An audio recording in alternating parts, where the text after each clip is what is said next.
warahmatullahi wabarakatuh. Bagaimana kabarnya hari ini? Semoga kalian semua, khususnya kita semua dalam keadaan sehat walafiat. Nah, sebelum pembelajaran dimulai, mari kita berdoa terlebih dahulu dengan membaca basmalah bersama-sama. Bismillahirrahmanirrahim. Semoga dengan bacaan basmalah tadi kita diberikan kemudahan dalam belajar hari ini. Nah, hari ini sebelum memulai pembelajaran, Ibu ingatkan untuk absensi sudah Ibu share link di WA Group. Selanjutnya untuk hari ini kita akan belajar mengenai bab 2, yaitu kebenaran penurunan Al-Quran. Apa sih? Ada yang tahu berapa lama Al-Quran itu diturunkan? Ya, Al-Quran diturunkan dalam waktu 22 tahun, 2 bulan, 22 hari. Nah, setelah mengikuti pembelajaran ini, diharapkan yang pertama kalian dapat menganalisis proses diturunkannya Al-Quran, yang kedua dapat membandingkan sejarah penulisan Al-Quran, mulai dari masa Nabi atau zaman Nabi, yang kedua pada masa Abu Bakar, dan yang terakhir adalah masa Utsman. Nah, yang ketiga kalian dapat menyimpulkan tujuan pembelajaran, tujuan penulisan Al-Quran. Ada dua gambar sudah Ibu sajikan. Yang pertama gambar apa ya? Betul sekali, gambar yang pertama yaitu tentang Gua Hiro. Gua Hiro ini merupakan tempat diturunkannya Al-Quran, tempat di mana Nabi berhalwat sebelum diturunkan wahyu hingga setelah diturunkan wahyu. Nah, yang kedua adalah gambar tentang apa ya? Ada yang tahu? Betul sekali, gambar yang kedua adalah gambar mushaf Al-Quran, tapi belum diberikan tanda pajak seperti sekarang, karena ini adalah mushaf pada masa awal penulisan Al-Quran. Nah, selanjutnya yaitu pengertian turunnya Al-Quran.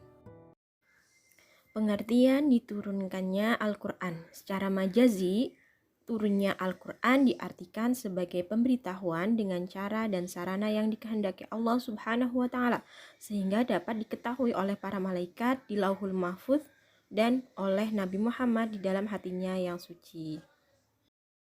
Yang selanjutnya, pendapat diturunkannya Al-Quran. Terdapat beberapa perbedaan pendapat dalam penurunan Al-Quran. Yang pertama, Al-Quran diturunkan sekaligus pada malam Lailatul Qadar, lengkap dari awal sampai akhir, dari ayat pertama sampai ayat terakhir, diturunkan berangsur-angsur sesudahnya pada waktu 20 tahun atau 23 tahun atau 25 tahun berdasarkan perbedaan yang terjadi tentang berapa lama Nabi bermukim di Mekah. Pendapat ini berpegang pada riwayat At-Tabari dari Ibnu Abbas. Pendapat yang kedua yaitu Al-Quran diturunkan ke langit dunia sebanyak 20 kali Lailatul Qadar dalam 20 tahun, atau 23 kali Lailatul Qadar dalam 23 tahun, atau 25 kali Lailatul Qadar dalam 25 tahun. Nah, diturunkan ini secara berangsur-angsur kepada Nabi Muhammad SAW.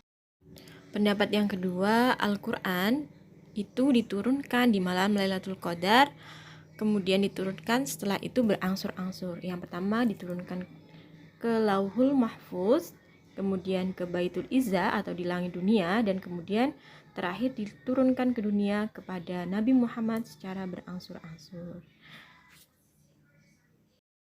Dari beberapa perbedaan pendapat tadi didapatlah kesimpulan atau kesepakatan bahwa Al-Quran diturunkan dalam waktu 22 tahun, 2 bulan, 22 hari, yaitu mulai dari malam 17 Ramadan tahun 41 dari kelahiran Rasulullah sampai kepada tahun 9 Zulhijjah, Haji Wada atau Haji Perpisahan, yaitu tahun 63 dari kelahiran Nabi atau tahun ke-10 Hijriah, dengan wahyu pertama turun yaitu Quran surat Al-Alaq ayat 1-5 dan wahyu terakhir turun yaitu Quran surat Al-Maidah ayat 3. Nah, sekarang kita lanjutkan ke penulisan Al-Quran. Yang pertama pada zaman Nabi.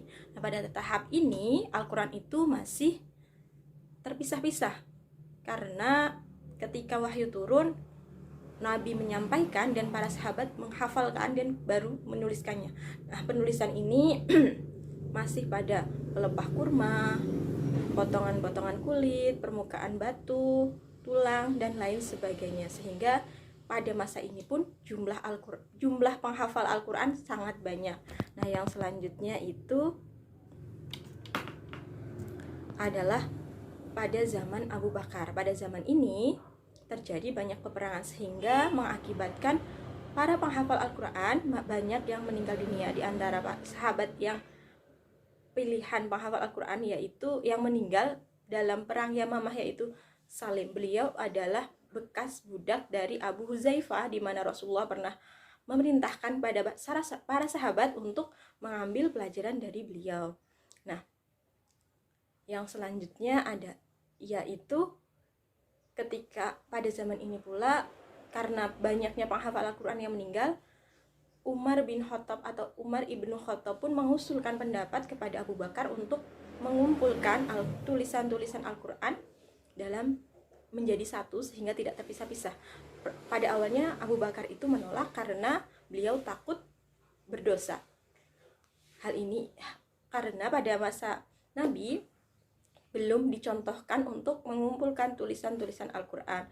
Kemudian karena Umar terus mendesak Abu Bakar sehingga beliau pun akhirnya menyetujuinya dengan memanggil Zaid bin Sabit untuk menuliskan ulang catatan-catatan Al-Quran dalam sebuah mushaf. Nah, mushaf ini adalah seperti yang gambar pertama tadi yang kita sudah melihat belum diberikan harokat, belum ada titiknya.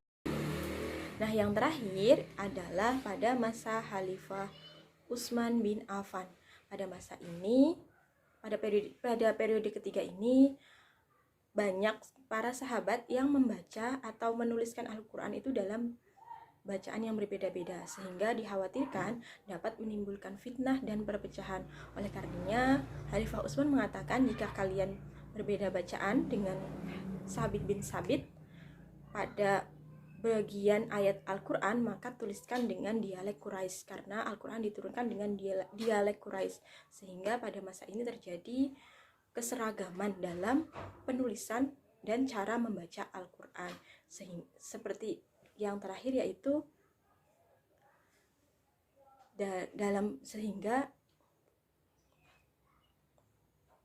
sehingga Al-Quran dikenal, ditulis, dan dibaca seperti yang sekarang ini kita ketahui.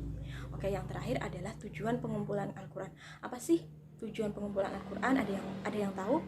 Tujuan pengumpulan Al-Quran pada masa Abu Bakar adalah yang pertama untuk menuliskan dan mengumpulkan Al-Quran dalam satu mushaf karena banyaknya para penghafal Al-Quran yang meninggal karena perang pada masa itu. Nah, tujuan yang kedua adalah tujuan pengumpulan dan penulisan Al-Quran pada masa Khalifah Utsman, yakni untuk menyeragamkan cara membaca atau dialek dalam membaca Al-Quran sehingga kaum muslimin dapat membaca Al-Quran dengan dialek yang sama dan tidak menimbulkan fitnah serta perpecahan.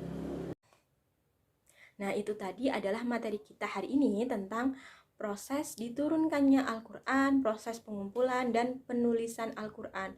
Untuk hari ini, setelah kalian mempelajari materi hari ini, Ibu harapkan kalian dapat berdiskusi dengan kelompok bagaimana proses pengumpulan dan penulisan Al-Quran.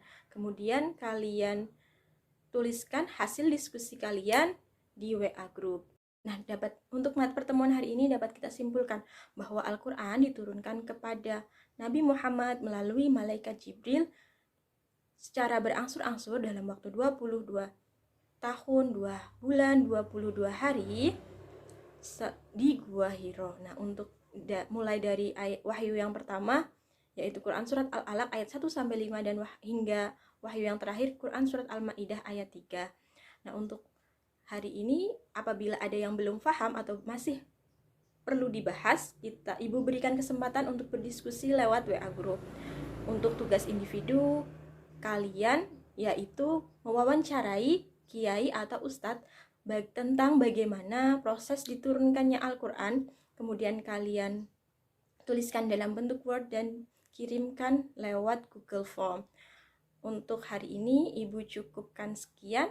Untuk pertemuan selanjutnya Ibu ingatkan kalian mempelajari bab 3 tentang bukti keotentikan Al-Quran. Nah, itu saja untuk materi hari ini. Terima kasih untuk kita semua. Kita akhiri dengan membaca doa kafaratul majlis bersama-sama. Bismillahirrahmanirrahim.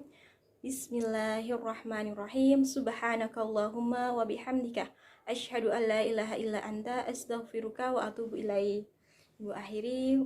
Wassalamualaikum warahmatullahi wabarakatuh.